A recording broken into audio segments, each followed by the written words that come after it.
Welcome back to another exciting episode with Paladin Financial Talk. I am your host, Ellie Robison, today with our co-host, Tony Shore, per usual. Hi, Tony. Per the usual, I'm Per here. the usual. Yep, I am here, and I'm excited about the show today, Yeah. Ellie. You've brought a great topic, one that interests me. This is good. This will be good to I'm not. chat through it. I'm not always. I love doing the show each week with Paladin, but not every topic applies to me personally. Yep. And not every topic excites me, but they're all important. Right? Absolutely. Yes. I mean, I'm not going to name names. Nikki Foley, who wanted to do a whole show on menopause, and you respectfully bowed out? I tried, but Okay, I she was didn't let on you. that show. No, Oh, she okay. said, "No, you're going to be on this I show." love Nikki. Yeah, she's like, you're married, you have a wife, you need to understand It does this. So, pertain to you in some way, shape, or form. oh yes, Mhm. yes. So I like this one though. I like the topic. What are we talking about today? Ellie? Well, we're going to talk about robo-advisors versus natural advisors. Yep. It's my chance to do the robot. How cheesy. Is there more of a cheesy dad thing I could do right now? No, I think you just topped it right there. Cue the music. I am a robot advisor. Love it. I've met a few robo-advisors, advisors who have the personality of a robot. You know what? A lot of people who work in finance, they're very analytical. Yes. They're all about the spreadsheets, very numbers oriented. We see Right. that even more in accountants, I feel like. So there's nothing wrong with that. It's No, that's I was how their just brains work. I was just making fun. Yes. But for our sake today, Ellie, what do you mean when you say, what is it? We're not talking about actual people that we act like robots. Mhm. What is a robo-advisor? It's a good question. Robo-advisors have been around for, by my understanding, at least a decade, if not longer. It's all computer. It's just a computer algorithm. So it has been a easy way for people to invest in a passive indexing strategy. And there is a couple pros and cons when it comes to robo-advisors, Okay. essentially. Okay. With passive investing, let's rewind a little bit there. Passive investing is talking about a long-term investment strategy, which is essentially just buying and holding an investment. You're not making any trades. The computer isn't helping you trade anything. It's not giving you any advice there. It's just simply putting you into a fund that aligns with your risk tolerance and ultimately keeping you there until retirement. Wow. So that's really passive. In other words, not a lot going on, not a lot of active management. Yes. Is what you meant by passive. The most investment. Yes, the most amount of passiveness that you could do when it comes to investing is set it and forget it, basically. Completely. Yeah. So, I mean, that is a easy way for people to lower fees, essentially, which is, it could be considered a pro for a lot of people just getting started with investing. Is sure. There's nothing so to there it. are pros to using. I mean, why would I use a robo-advisor in the first place? With robo-advisors, there's usually, if any, no account minimums. So if you have $100 to your name and you say, I want to start investing today, most of these robo-advisors through these different investment, like Better Front is a example. I think there's also a Wealth Front, maybe. I'm not too well versed on that. There's a lot of different options out there. The Western You Front? don't have to no, that's something else. You don't really have to have that much money to start investing. There's no minimums. Whereas most advisory offices do have some type of account minimum that you have to have before you start working with a human advisor. Right. So, some are 5, some are 10,000, some are 250,000. Yes. It depends on the advisor. Yes. Yeah. So that is one bullet point, but also with robo-advisors, since they're just placing you into an investment, there is no larger conversation for financial planning. Like this robo-advisor, it's just a computer algorithm. It's not going to be able to identify any holes in your financial plan because it's not thoroughly built out to help you with estate planning and tax planning. It's not going to give you that feedback. So that is, a pro or con depending on how you look at it, where it's if you have a very simple plan and you're just getting started and there's not a lot of complexity to your life yet, easy. throw your $100 into a robo-advisor and just get started, because doing something is better than nothing. Okay. Okay. So that's why. So there are pros and cons. Have we gone over all the pros? That's probably it, right? Yeah, that's really it, because it's a very simple tool. There's not much to it, Mhm.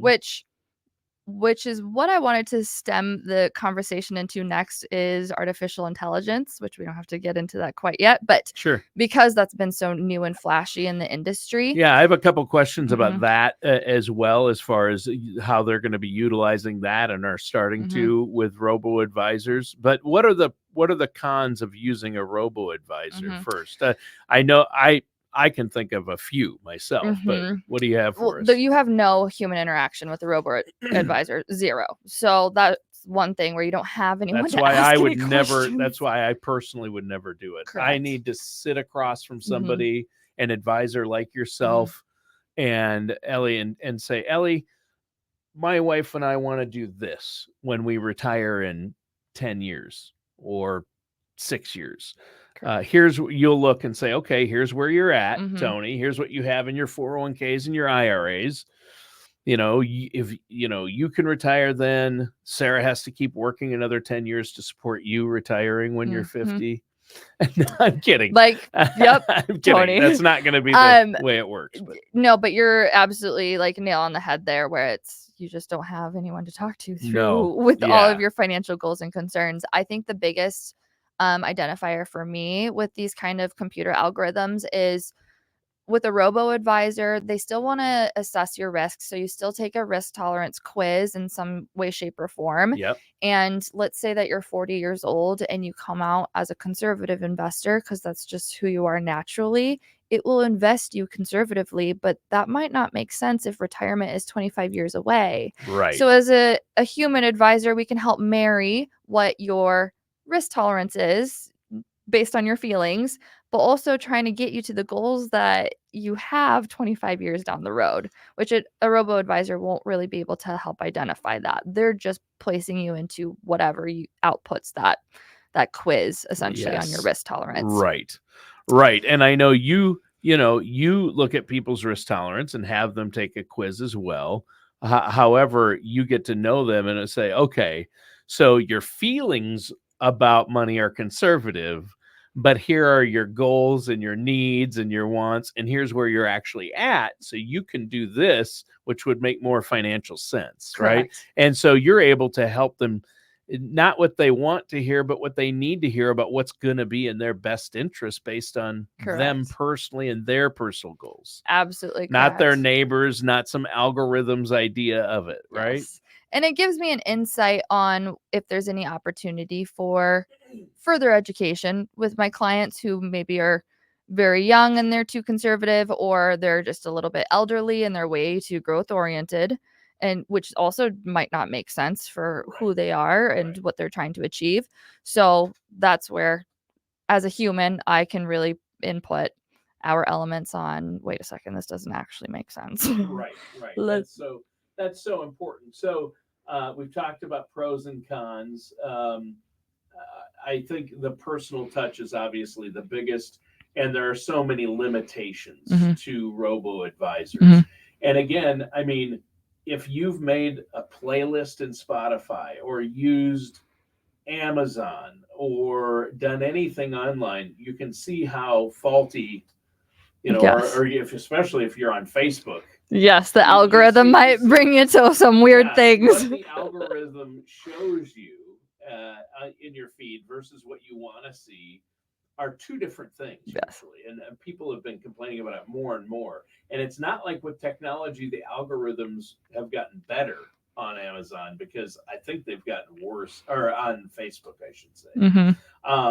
But I'm into music, and if I make a playlist on, let's say, Spotify or Apple Music, the recommendations on there have gotten better, but sometimes they're way off. Right? And it's one thing to be way off on a playlist of music you're listening to, but it's another thing. And you think that the robo-advisors have better technology than Apple or Google? Yes. No, they don't. It's the same technology. And these algorithms are wrong. And when they're wrong with your money, that costs you. It could Absolutely. cost you money. It could cost you your retirement. And you might not even realize it.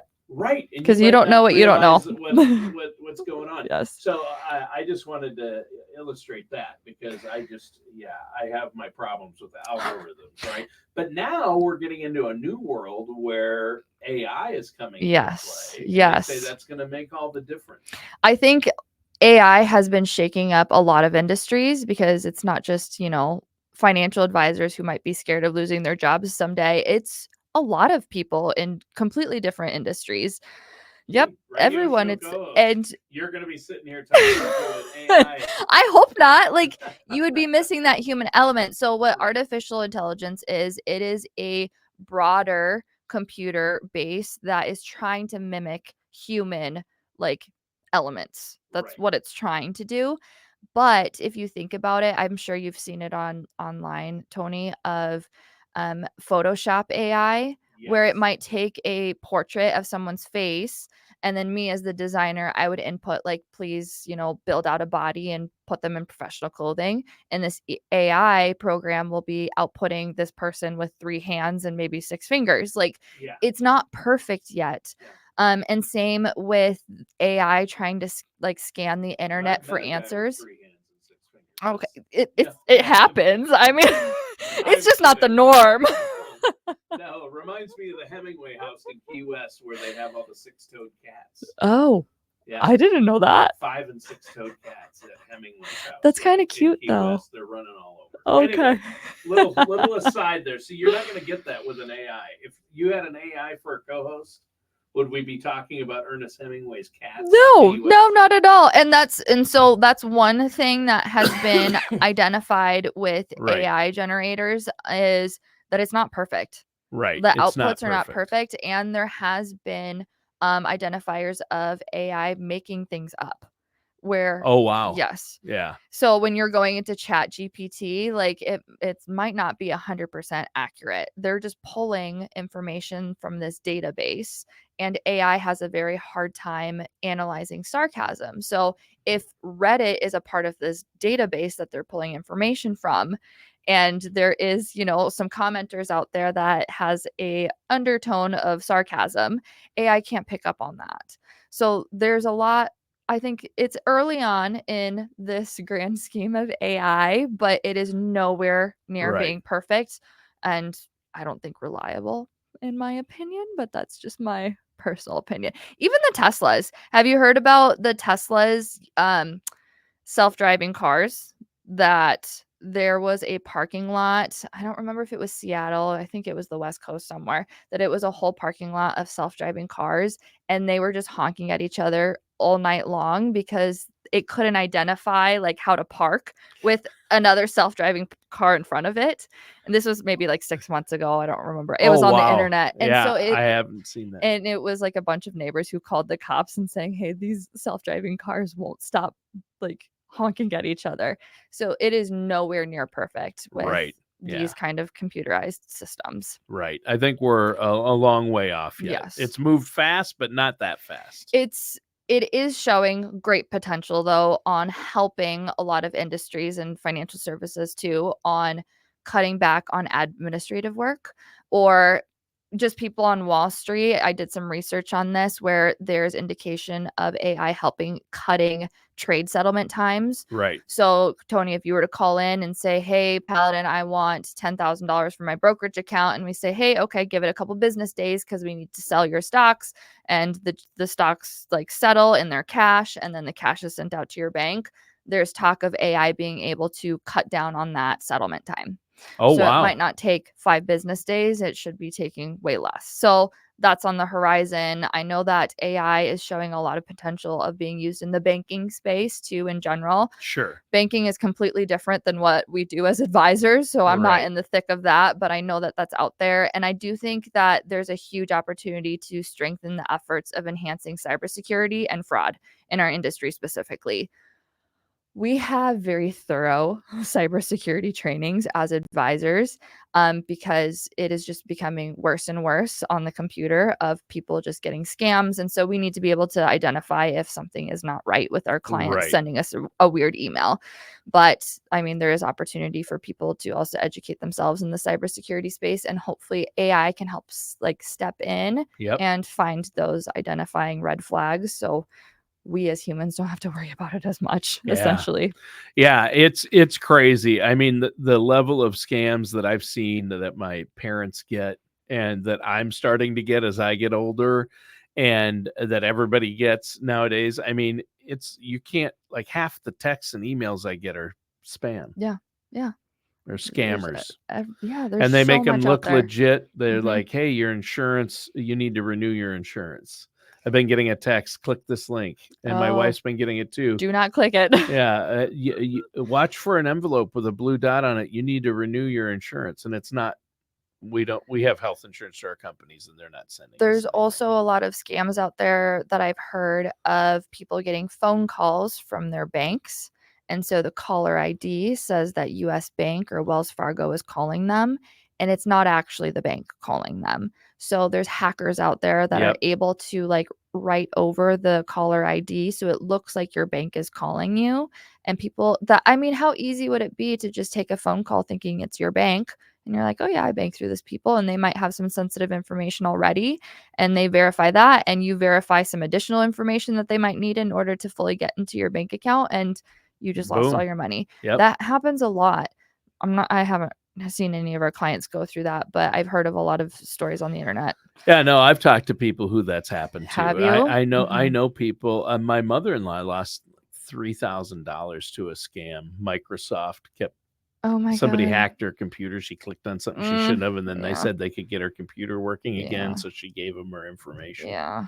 Gave them her information. It's So sad. And I feel like a lot of elderly people are way more and they susceptible. prey on the seniors, which is Yes. just it's infuriating Yes. to me Yes. that they I mean, the seniors in today's day and age, they didn't grow up with technology. uh-uh. Like, this And they're isn't their more norm. their generation is so trusting. Yes. Yeah. Yes.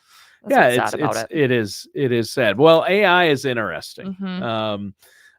So So, what else do you want to talk about before the end of the show? well, let's talk a little bit more on the value that a financial advisor truly brings to you. So, A working with a natural, human, actual yes, a human being. natural human Yeah. being. And the word natural is in a lot of our exams in our industry, like a natural being.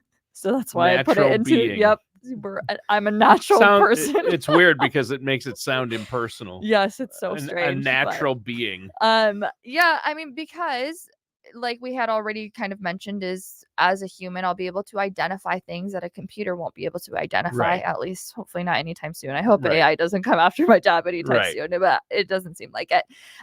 There is a white paper published by Vanguard back in 2022. It's called Putting a Value on Your Value, on how much of a return an advisor can bring you over time. And so in their studies, this is the terminology they used, was based on Vanguard analysis on financial advisors located in the US, they can potentially add up to or even exceed 3% in net returns. So that's after fees, that's after everything. And particularly for taxable investors, which is most people anyway with their investments. They don't have all their money in tax-free buckets of money. So most people can have a larger rate of return by working with a human being.